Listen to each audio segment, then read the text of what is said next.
Welcome to episode 7, the actual episode 7 of the Prairie League podcast. I'm Andrew Brethauer. Co-host is here too. Look at you. I am. 2 weeks in a row. I think it's like 3.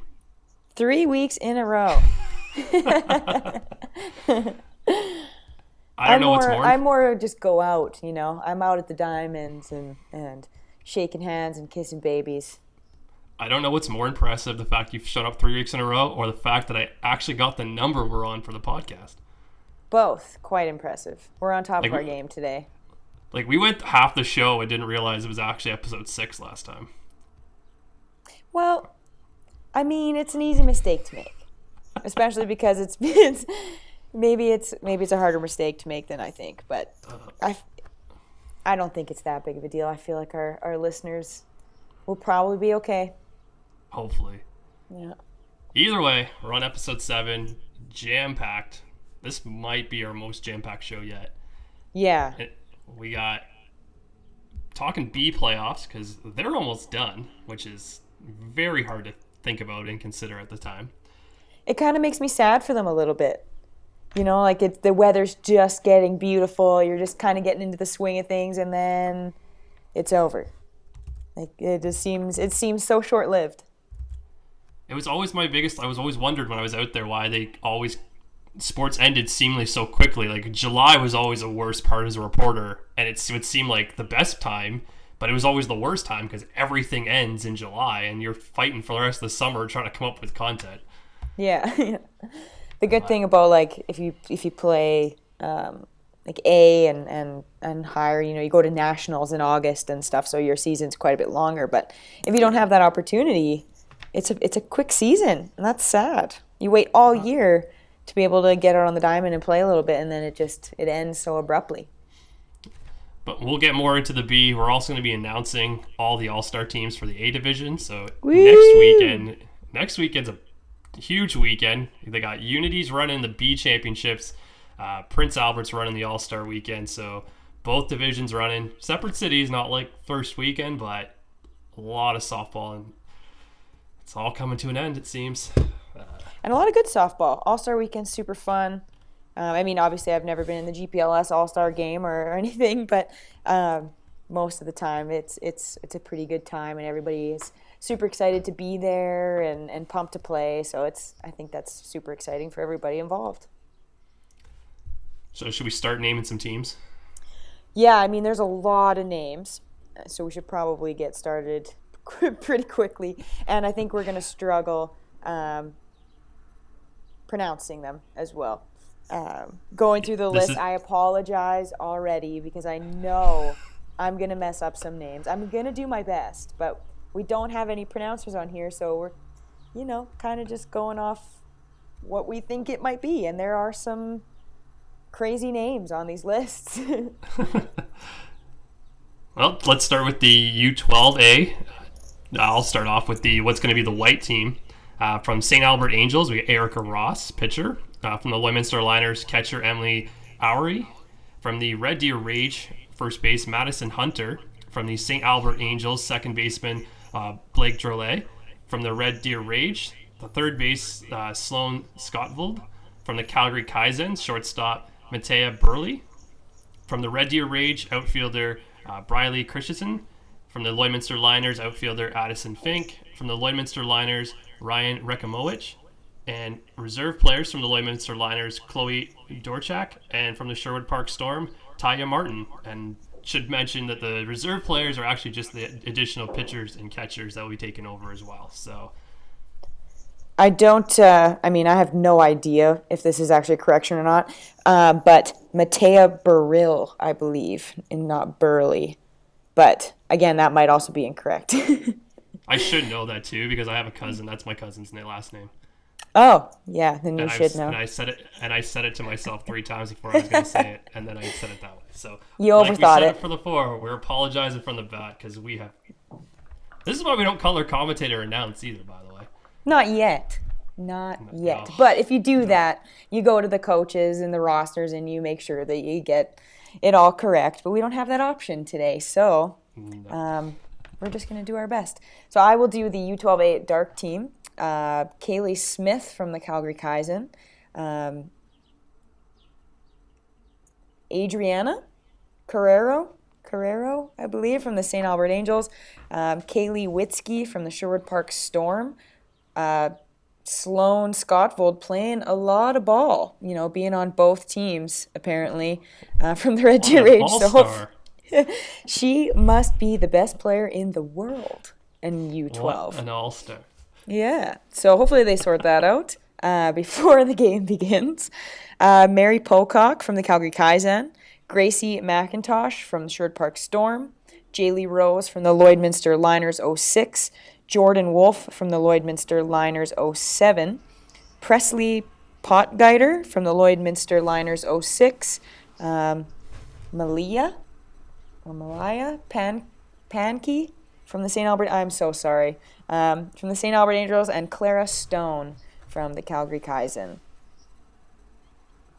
So there we have it. Hopefully everybody, at least I hope that we got within the ballpark so people at least recognize their own name. That's the important part.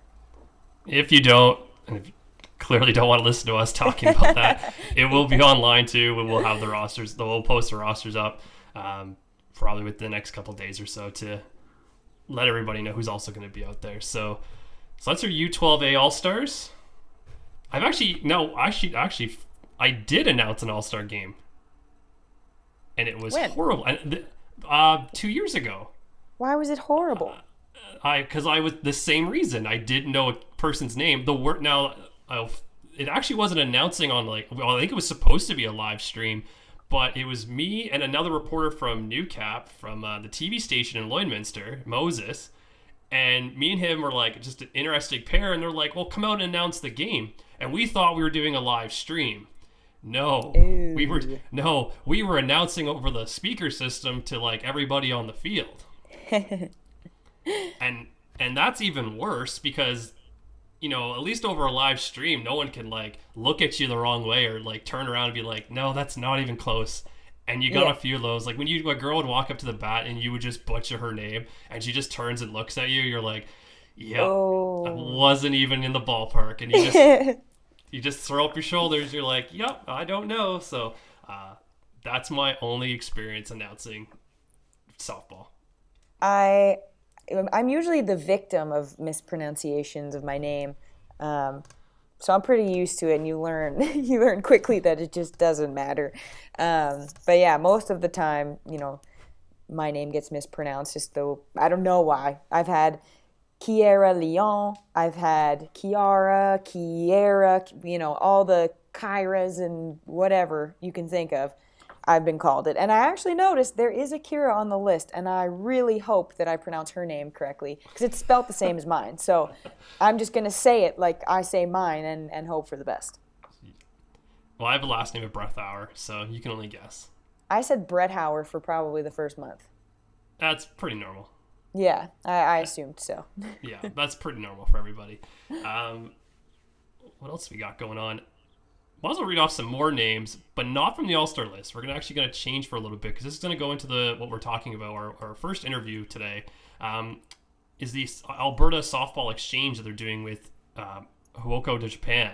And a few of these players are going to be going over and got selected from the Alberta area and are going over to Japan as an exchange program to represent Alberta, kind of learn the ways of how they play over there, what's the culture like too. So a good number of players from GPLS have gotten selected and will be going over to Japan for, I believe it's 10 days in August. So actually, it's because I believe they're kind of a sister province. I think that's how it works. If I remember, if my memory serves me correctly. They have this relationship where they come here and we go there, and it's just an exchange of culture and through sport basically. So it's, obviously it's competitive and whatnot, but it's more about the partnership and the relationship than it is about necessarily the competition. And sorry, go ahead. Oh, it's more proof too of what you can do in softball and where you can go. Who would have thought you go play softball in Japan in August? Yeah. So it's pretty interesting for a lot of these players to be going over there. And you talked to one last weekend, I believe, or a couple weekends ago. about her experience and what she thinks about going to it. Yeah, I spoke to Sidney Ford. She plays on the U19A St. Albert Angels, and I talked to her on the 25th of May, I believe, when they were out at a tournament. And yeah, she just kind of explained to me the process of how she was selected, how the girls were selected, what she thought about the whole idea of it. And it was really interesting. She was a really good interview, and I really enjoyed talking to her. So I hope that you guys enjoy listening and getting to know Sidney a little bit and the whole Japan process as well.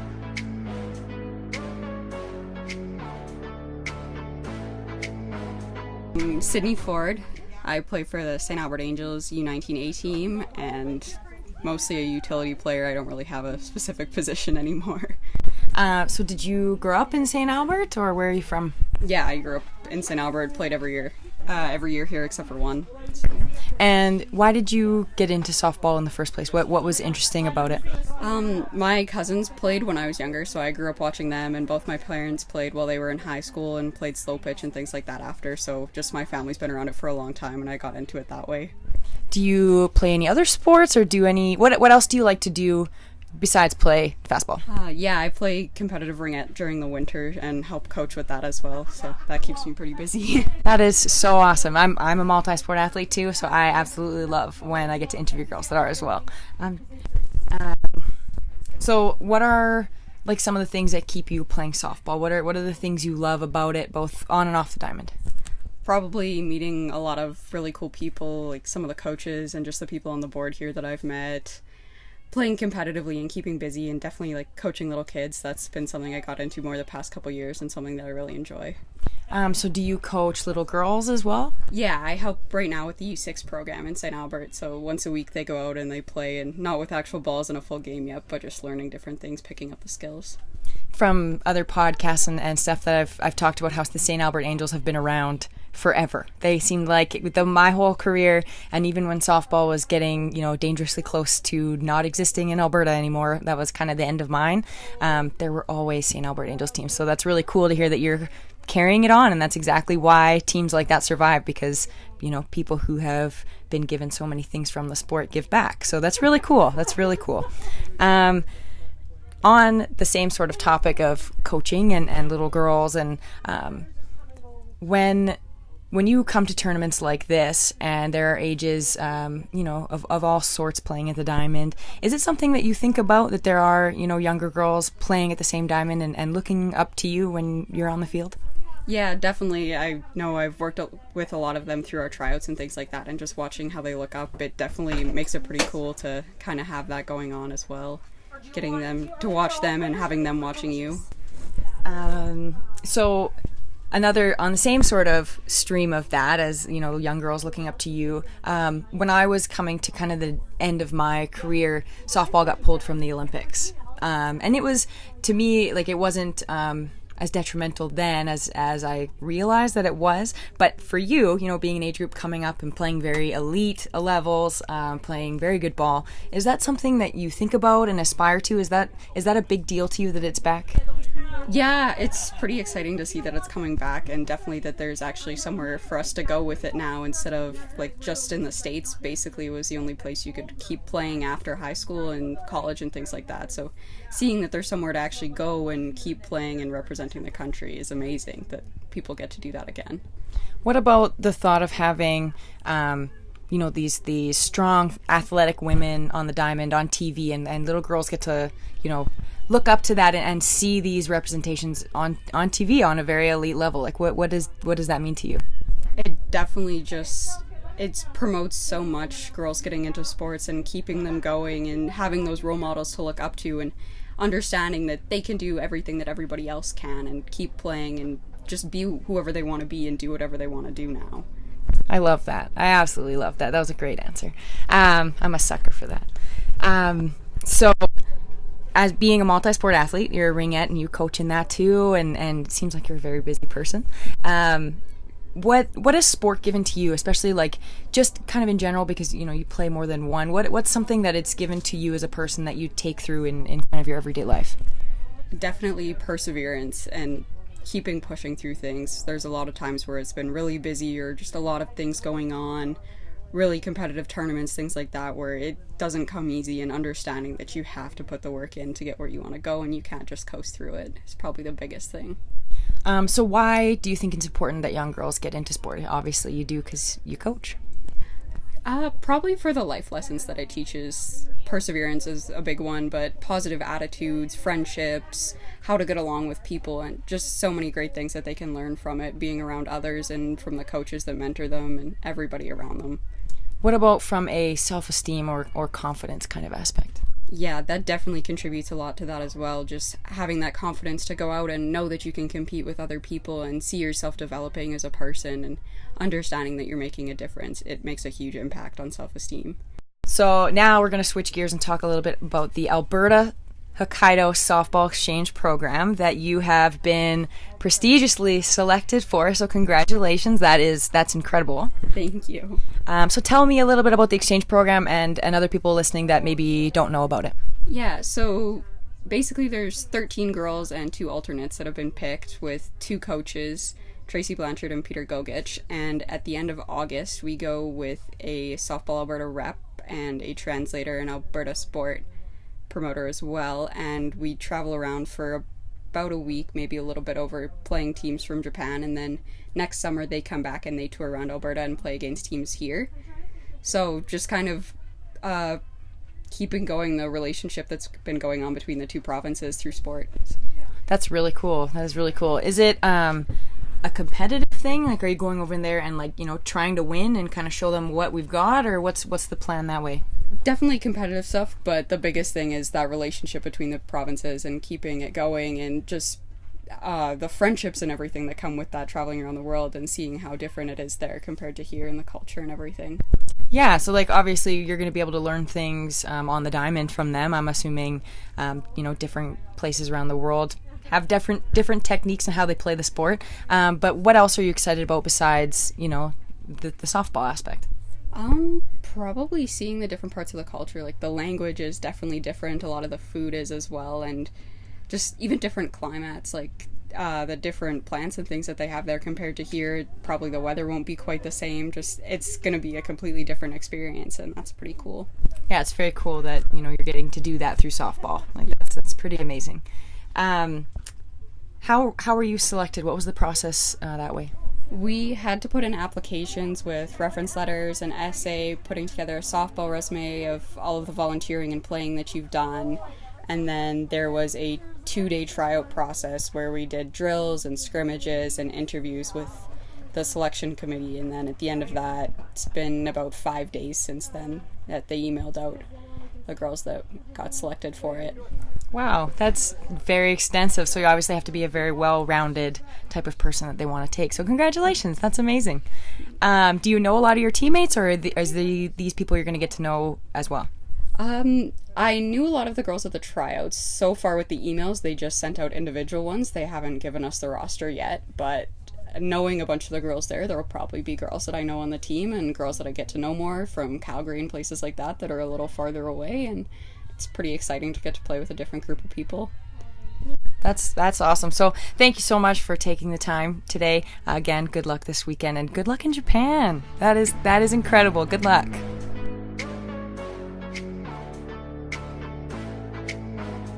So that was Sidney Ford from the St. Albert Angels, who will be joining a lot of other girls from Alberta as well as they head over to Japan, part of the softball exchange. I will have a story on Tracy Blanchard, who's a coach from the Lloydminster Liners. She'll be going over there as well to obviously help coach the team, and she's really looking forward to it. I did a little feature story on her, and that will be coming out next week, so stick to the GPLS website and you can read up on some more of what's happening, and hopefully after the exchange is over we can get a bunch of these girls on to talk about that experience, because that seems like that would be an interesting podcast to have for sure.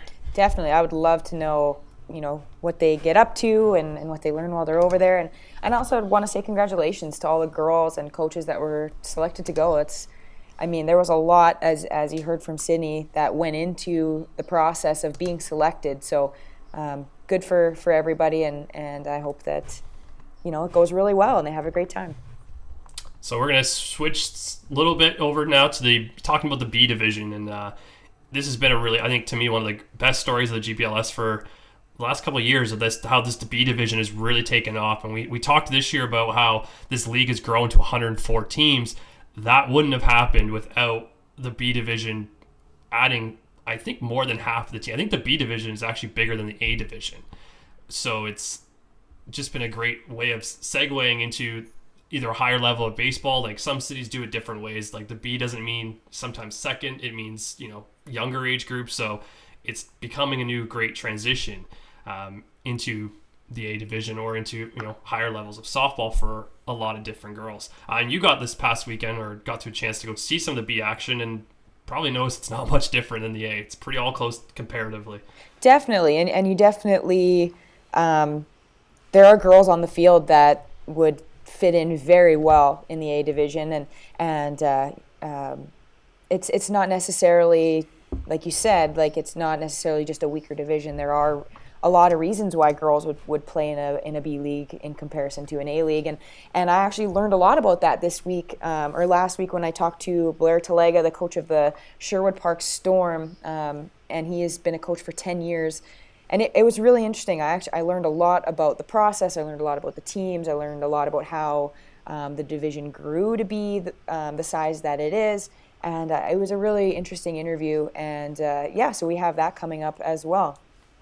It's going to be the playoffs start too for B division next week, championship week. And also we talked about at the beginning of the show. I should just mention a few of the teams that have done it pretty exceptionally well. U19B, Red Deer Rage are 10-0. Irma Tigers are 8-2 in that division, so should be pretty stacked in that division. Let me go pull up some other divisions here. Well, and even just the, like you talk about, like Irma Tigers, like that's something that the B division brings that the A division might not. Is a lot of small towns, right? Is the development of the sport in a smaller town when you have less of a pool to pull from. It's hard to compete with A teams, but you can still do really well in the B and develop your players to possibly transition into A in the future. So that's something that I personally really enjoy coming from a small town, is that, that division, the B division, the C division, opens up an opportunity for girls in small towns to play when they don't have to drive an hour or 2 hours or whatever the case is, to have, good competition and good level of play. And it's interesting when you start looking across it, you see all these smaller communities who are actually up in the top, like your Irmas, like your Olds and your Unities and your smaller communities, and that's what you want to see. You want to see these smaller cities getting that opportunity, and even if that's what they're here for and that's what they're in for the B division, it's still growing the sport. And at the end of the day, I think that's what everybody wants, just to continuously grow this sport. If you actually look across every division, you can almost say a small community is at the top of that division. Unity is at the top of, the U14. They're 9-1, and on top of U16, they're 10-0. Yeah. So they're everywhere. And let me tell you, small town girls you will find some absolute gem athletes in small towns, because they, for the most part, if they're interested in sports, they grow up playing everything. Because, if you show a little bit of skill in basketball, the volleyball coach is going to be coming over to you and making sure you're playing volleyball, and then the badminton coach, and then you're playing hockey and you're playing ball. So you're playing all of these different things. And every once in a while, you look out on that field or on that court and you pick out athletes that really do stick out and would stick out in kind of any team environment. So it's exciting watching those teams and seeing kind of what they bring and the different type of dynamics and athletes that they have with them as well, because I find that they, for the most part, are different than, larger city girls or city athletes. And that's because I'm incredibly biased. At least you're honest. Well, that's the way it goes. Well, and it's also, too, when you get your bigger cities like your Calgary and your Edmontons and your Saskatoons, they have a larger pool to pull from in terms of the talented of players you can pick. So when you get on a small team, it's kind of like, you take what you can get, but they have to play those players. Yeah. So it's you get better by playing better players. So all these smaller communities are instantly getting better because you have no choice. You have to go play the better teams. And I watched it in my entire life of being a sports reporter, covering small communities who would have to go up and play bigger communities. And it's like, well, that's the only way we're going to get better. So they have to go play them. Yeah. And you know what? Most of the time it's exciting because you're getting this opportunity to play these girls that most of the time in small towns, you don't practice every day. It's too hard, especially if, girls are living on farms and they have to drive even still a decent amount to get to practice. So having a practice the same amount of days that girls in the city do isn't necessarily practical. And so it's exciting when you get that opportunity to kind of show off what you're able to do and the hard work that you've put in, and see that next level and be able to compare kind of where you're at and then work onwards from that, like upward, and kind of gauge your improvement upon that. And I always found that it was really exciting just because I wanted to show what we had, and I wanted to be able to place where I was, against the larger girls, the larger cities, and the higher competition. So I think they get up for those games, Yeah. And also too, small communities rally behind their teams, and from every kind of local level, local sports, and it's kind of one of the more, because they know everybody. Everybody knows a person on the team, so everybody comes out. It's more of a community event. Like this, when they go to Unity to play, it's going to be a community event. It's not just a softball event, it's a community event. So that's why each little smaller community should have these kind of tournaments, because it's going to be a community, and that's obviously what you want to grow, especially in a sport like softball. Absolutely. So before we get to our interview, we should probably name one more team for All-Stars as well, though. Yeah. Not to take away from B, but we should be naming our All-Stars as well. So let's go to U14A. I'll start off. I'll take again, since I seem to always start. From the Nichols division is pitcher from the Sherwood Park Storm, Emily Waters. From the Calgary Adrenaline, catcher Brianna Meyer. From Edmonton River City, first base McKenna Rentz. From the Battleford Bandits, second base Reese Pillar. From the Calgary Adrenaline, third base Cara Friesen. And from the Edmonton River City, shortstop Avery Terpsma. There we go. Something. I was doing so well. Anyway, from the Lloydminster Liners, outfielder Tania Anderson. From the Calgary Kaizen, outfielder M. Fritz. And from the Edmonton High Park, outfielder Valentina Perez. And reserves are Battleford Bandits, Kaylee Cooper. And from the Sherwood Park Storm, Tessa Langdon. You say adrenaline, hey? That's my accent. Leave it at that. No, I know. I'm not. It's very interesting to me. I've never actually heard someone say adrenaline, so it's just an interesting pronunciation to me. But I'm not saying it's incorrect. Just That's my American border close to it there. Oh, gross! Don't say that. Now I never want you to say it again. All right, from the U14A Sonnenberg, we've got pitcher. I didn't say the positions of the last girl, so I apologize for that. But pitcher Erin Kirkland from the Prince Albert Aces. Catcher Sydney Monahan from the Red Deer Rage. First base Lily Orr from Lloydminster Liners 05. Second base Lauren Dominy from the Red Deer Rage. Third base Rose Ruskika. Rose, Lloydminster Liners 05. Shortstop, we've got Brooklyn Murr from the Calgary Kaizen 04. Outfield, we've got Carly Lehner from the Prince Albert Aces, Maeve Lavoie from the St. Albert Angels, and Isabella Pankey from the St. Albert Angels as well. And then the reserves are Ashley Smith from the Calgary Kaizen and Rachel McGrattan from the Calgary Kaizen 04 as well. There we go. U14A All-Stars. Congratulations, ladies. I'm still on the fact I can't say adrenaline. There we go. Yeah. And I think the last girl, the Tessa Langdon, not Langdon. That's okay. They know we're trying, and they know when we say their name that it's them. So congratulations, whether we said your name properly or not. Like we said, all of it will be on GPLS website. So now let's get to our interview about B Division and just how great it's been to add that on. Is there anything else you want to add about? Not a whole lot. I really enjoyed interviewing him, and I learned a lot, like I said before. So I hope that this sheds a little bit of light on the ever-growing and very important B Division.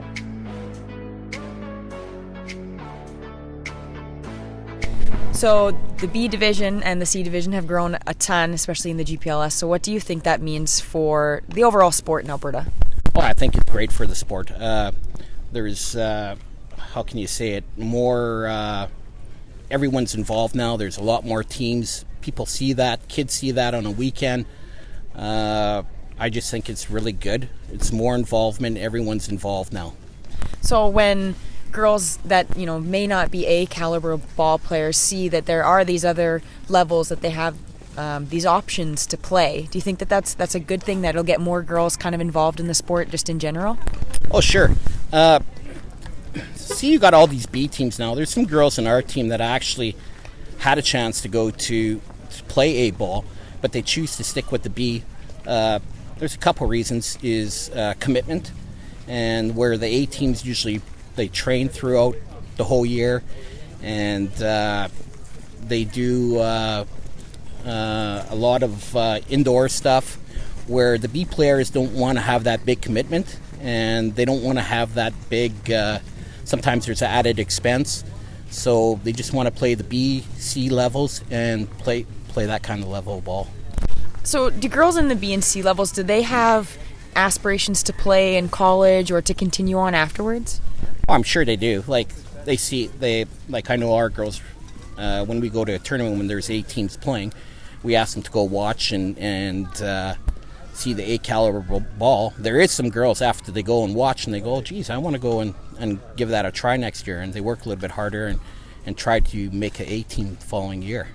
I've asked some of the girls when I've done these interviews about if they think about how younger girls watch them, and how, do you realize that you're a role model for, these younger girls, or these girls in lower caliber levels? Do you think that the girls on your team realize that there are younger girls that look up to them, and do you think that's something they think about? Oh, for sure. Actually, that's a really good question. In our program with Cherry Park Minor Softball, we have a mentorship program where our older girls actually go out and they practice with the younger girls, and it's tough in ball because it's not like hockey and it's not like basketball, and you got your role models, and in ball you don't, like, you got the older girls that are in your association, but it's tough to get a good role model where you can look up to.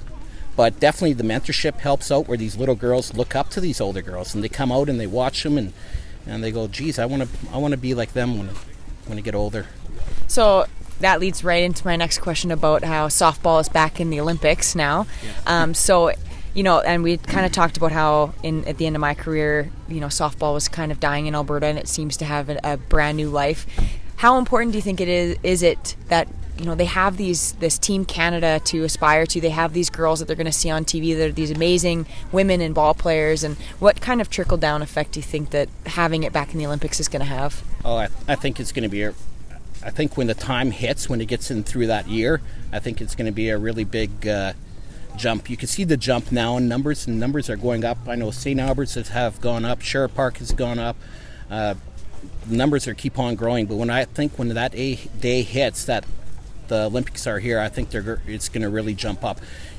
Give you an example, look at the Toronto Blue Jays when they had that good run in the playoffs. Baseball numbers in Sherritt Park, they skyrocketed after that year. So we're hoping that those numbers do skyrocket throughout the whole province. Just in the development of the overall sport with the B and C divisions, would you say it's kind of a feeder system where a lot of girls do start out in there, and then like you said, kind of decide that A is where they want to go next, and that each division, each level is kind of a stepping stone for some players? Yes. You know what? So we now in Sherritt Park, we run these camps in February and March, and for our association it is a feeder system, because if you have a first year girl playing U12B, there's odds that she's going to go out and she's going to try for the A team next year, or 14B, and she's a first year and she's going to go try out. But definitely it is a feeder system in our association, where we need these B and C teams to feed our A teams. So as a B division coach, is that something that you have in mind when you see a girl with promise, that you're like, I know this girl has potential to go forward? Is that something you think about when you're coaching them? For sure.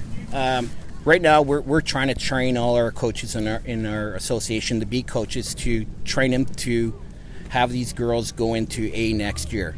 So we're giving them the same exact training that we do as the A coaches do. that we do and be. So for sure, like on my team, I'm looking at a couple girls right now, or 3 or 4 that would have great potential to go play, and we want them all to develop. So our main key is development and get these girls ready for the following year. One thing I've noticed too, like myself being Riley and you being Mundaris, we're both small town, walking around here, I see the Irma Tigers and I see all of these small kind of places in Alberta and Saskatchewan fielding teams and competing. And do you think that having the B and C and all of those lower divisions really encourages small towns to get involved and come out and play? That's a really good topic, because you got Irma here and it's a really strong ball community, and it seems like it's in a rise now where you see these smaller communities coming out of the woodwork and they're coming on and they're fielding teams, which is great, and it's great for the sport. You just need one person to kick it off in one small town and it will start and it will grow. Like you said, our goal is next year is to run a couple camps in that northern area and get some involvement in that area and try to get a couple more communities involved in ball. One thing I was actually, I went and did a derby at Remax Field yesterday, and I got to take some infield just kind of on the diamond, and it was one thing I thought about how true the hops were, and I was thinking, when I played in Riley or all those small towns, like it really does make you a better ball player because it's just so much more unpredictable. How would you compare the type of ball that the smaller towns and the B division play compared to the bigger cities? Well, that's a very good point. Like in Mundare, we had to dodge the gopher holes out in the outfield and all the stuff like that.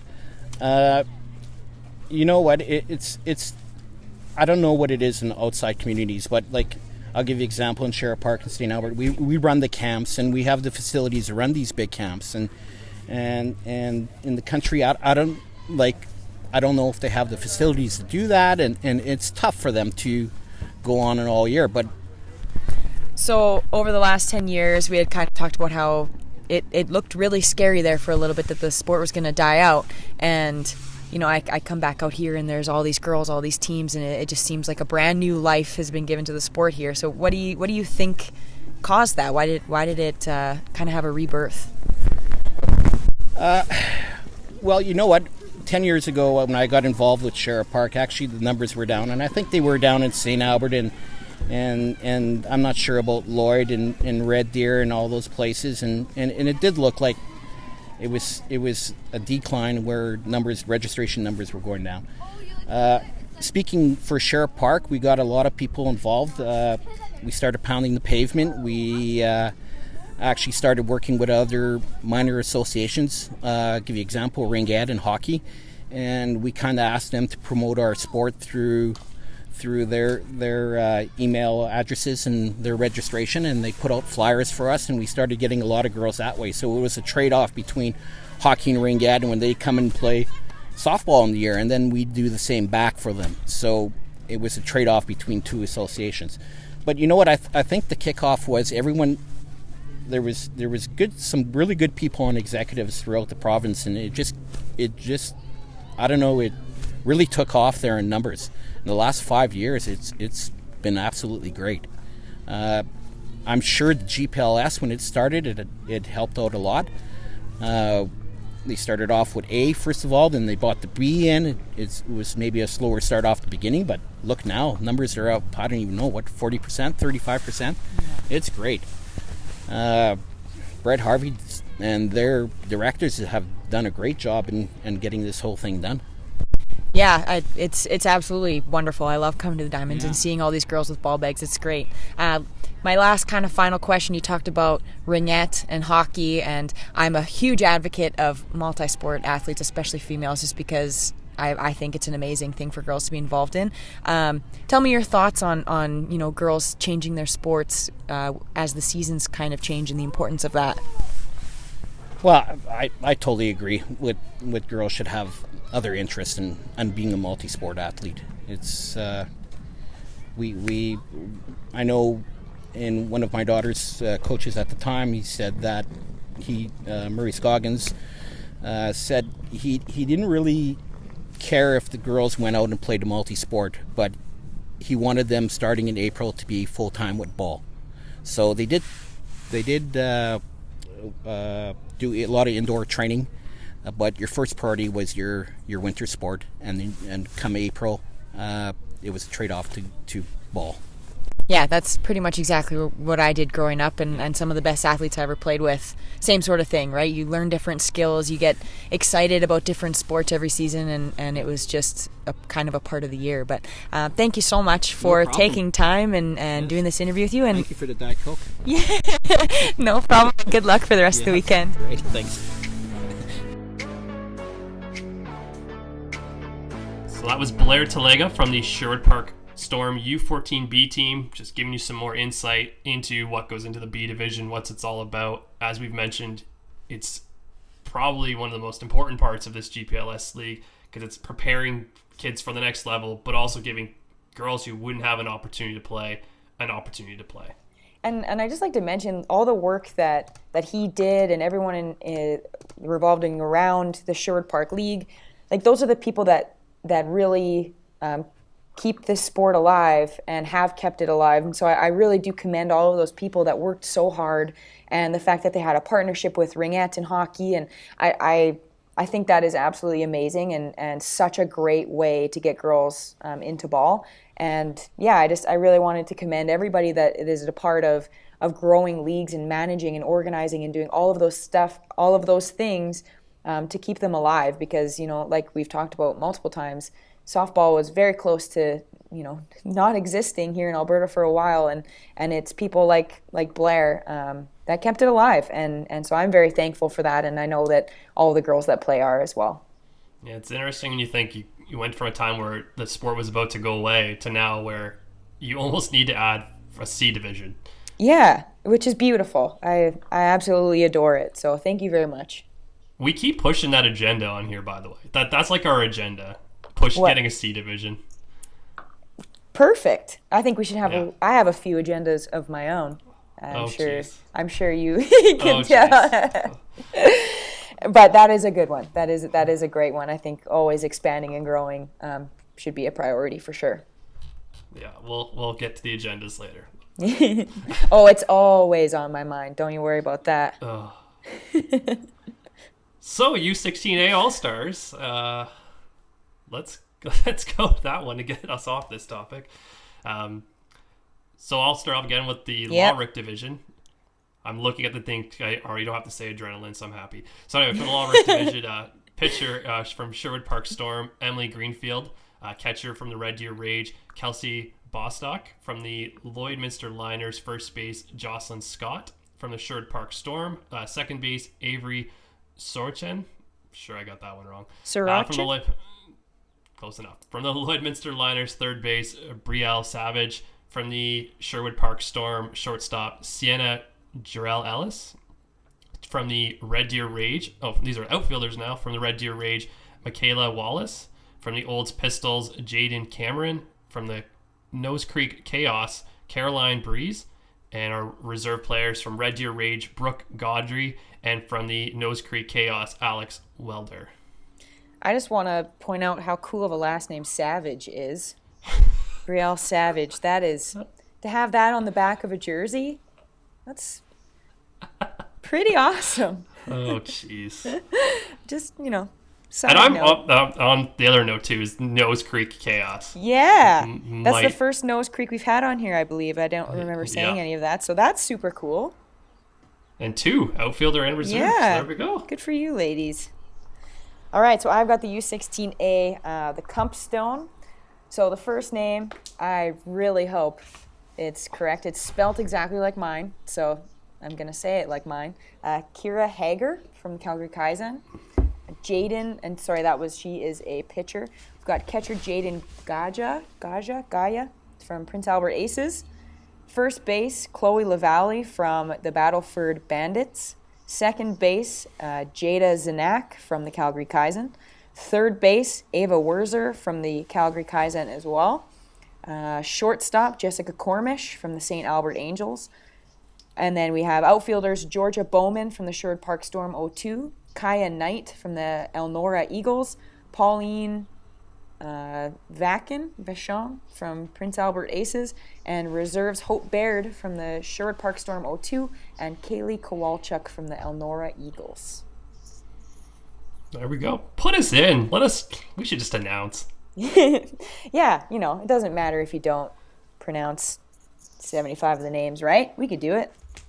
We could announce the live stream. We do it with confidence, and that's... Now, I should also mention that I don't know, but I'm going to throw it out there, and I'm pretty sure these games are going to be live streamed.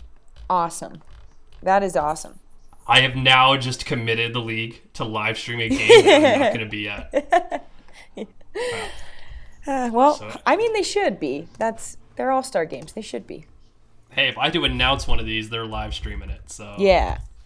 Someone's really mad at me now, being like, no, we're not doing that. Why would he say that? He's not even here. That's another pod altogether.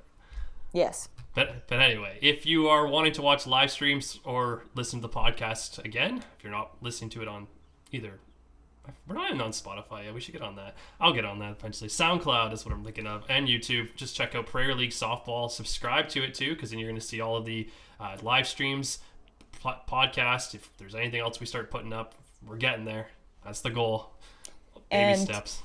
Congratulations to all of the girls selected to the All-Star teams. That is a very cool accomplishment and something you'll remember. So congratulations. Enjoy the All-Star game. You'll have a blast. I can pretty much, I don't want to guarantee it, but, pretty close. And all the girls selected to the Japan team as well. That's a very cool opportunity. So congratulations. You guys, you really earned it, obviously, as the process was quite extensive. So good for you. And also good luck to every team coming up for the B Championships in Unity. Small town community-based softball. It's going to be a great weekend for that. Hopefully, we're praying for good weather so everything goes well. But good job. Good luck in the playoffs and have a lot of fun. Everybody have a lot of fun next week. It's going to be a great week for softball. So that should do it for us for episode 7. We'll be back in 2 weeks with episode 8. Hopefully I'll remember it's actually episode 8. Are you coming back for another week? I assume so. I'll schedule it in. I might be able to make some time for you. We'll see. Just pencil. Yeah. Anyway, good luck everybody in the championship weekends and All-Star weekend, and we'll see you in 2 weeks. Take care.